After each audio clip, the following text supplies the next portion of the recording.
আসসালামু আলাইকুম। আপনারা দেখছেন অনলাইন টিপস। ভাইয়েরা, আমরা তো মুরগি পালতে গেলেই কথায় কথায় অ্যান্টিবায়োটিক খাওয়াই, কিন্তু তা না করে আমাদের রান্নাঘরে এমন 4টি জিনিস আছে যা দিয়ে আপনি মুরগি সুস্থ রাখতে পারবেন ইনশাআল্লাহ।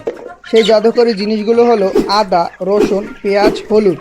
আজ আমি আপনাদের শিখিয়ে দেব এই 4টি জিনিস কতটুকু মিশিয়ে দিলে, কি পরিমাণে দিলে আপনাদের মুরগি বিন্দুমাত্র অসুস্থ হবে না। চলুন একদম সরাসরি নিয়মটা জেনে নিই। আগে একটু ছোট করে বলি এইগুলো খাওয়াবেন কেন।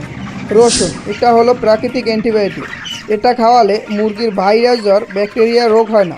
আদা, আদা মুরগির শরীর গরম রাখে, কাশি কমায় আর হজম শক্তি বাড়ায়।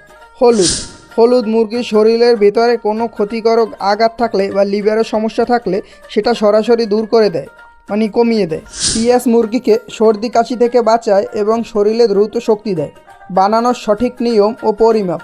এখন বলি 100 মুরগির জন্য আপনি কতটুকু নেবেন। আপনারা আপনাদের মুরগি অনুযায়ী পরিমাণটি মিলিয়ে নেবেন। আপনারা যারা ছোট বা মাঝারি খামারি আছেন তারা এই মাপটি লিখে রাখুন।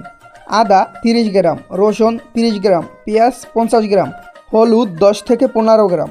কাঁচা হলুদ হলে ভালো হয়, না হলে রান্নাঘরের গুঁড়ো হলুদ দিলেও চলবে। এবার বলি কিভাবে খাওয়াবেন। প্রথমে এই 4টি জিনিস ভালো করে পিষে বা ব্লেন্ড করে একদম পেস্ট করে ফেলুন। এরপর পাতলা কাপড়ে ছেঁকে রসটি বের করে নিন। সকালে মুরগির জন্য যে পানি দেবেন সেই পানির সাথে এই রসটুকু মিশিয়ে দিন। 100 মুরগির জন্য 4 থেকে 5 লিটার পানিতে এই রসটুকু মিশিয়ে দেবেন। খেয়াল রাখবেন 4 ঘন্টার বেশি এই পানি পাত্রে রাখবেন না। কখন খাওয়াবেন। এই মিশ্রণটি মুরগির 3 দিন বয়স থেকে খাওয়ানো শুরু করতে পারেন। সপ্তাহে 2 থেকে 3 দিন এটি খাওয়াবেন। যদি দেখেন মুরগির হালকা সর্দি বা কাশি হয়েছে, বা আবহাওয়া খারাপ, বৃষ্টি হচ্ছে বা খুব শীত, তখন টানা 3 দিন এটি খাওয়াবেন। দেখবেন আপনার মুরগির রোগ প্রতিরোধ ক্ষমতা অনেক বেড়ে গেছে। সর্বশেষ কথা, ভাইয়েরা, এই প্রাকৃতিক উপায়গুলো মানলে আপনার ওষুধের খরচ বাঁচবে, আবার মুরগিও সুস্থ থাকবে। মনে রাখবেন, প্রাকৃতিক চিকিৎসায় মুরগির কোনো ক্ষতি হয় না, বরং লাভই হয়। ভিডিওটি ভালো লাগলে লাইক দিয়ে অন্যদের সাথে ভিডিওটি শেয়ার করে চ্যানেলটি সাবস্ক্রাইব করে দিন। আপনাদের ভালোবাসা পেলে আমি এরকম গুরুত্বপূর্ণ ভিডিও প্রতিনিয়ত নিয়ে আসবো ইনশাআল্লাহ।